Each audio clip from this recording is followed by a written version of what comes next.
1 বছর 10 মাসের এক শিশু কন্যাকে যৌন নির্যাতনের অভিযোগ প্রতিবেশী এক নাবালকের বিরুদ্ধে মালদা থানা এলাকার দক্ষিণ পাড়ার ঘটনা। এই অভিযোগ সামনে আসতেই ব্যাপক চাঞ্চল্য ছড়িয়ে পড়েছে এলাকায়। পরিবারের তরফে অভিযোগ, এদিন সকালে বাড়ির উঠোনেই খেলা করছিল শিশুটি, সেই সময় তাকে তুলে নিয়ে যায় অভিযুক্ত কিশোর। মেয়েকে দেখতে না পারায় তারা খোঁজাখুঁজি শুরু করে। সেই কিশোর নিপীড়িত শিশু কন্যাকে তার মায়ের কোলে তুলে দিয়েই চম্পট দেয়। মেয়ে প্রচন্ড কান্নাকাটি করায় তাকে হাসপাতালে নিয়ে গেলে চিকিৎসকেরা জানিয়েছেন যে শিশুটির উপর যৌন নির্যাতন করা হয়েছে। এদিন রাতেই মালদা থানাতে অভিযুক্তের বিরুদ্ধে এফআইআর দায়ের করা হয়েছে। দোষীর কঠোর শাস্তির দাবি জানিয়েছেন নির্যাতিত শিশুর পরিবারের সদস্যরা।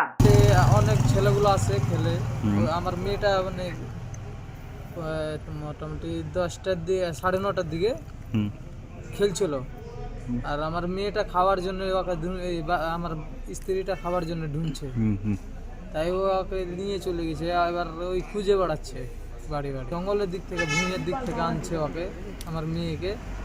তো বলছে আন্টি করে গেছে, মেন রাস্তা থেকে বেড়াচ্ছে, ফ্ল্যাটে যাচ্ছে।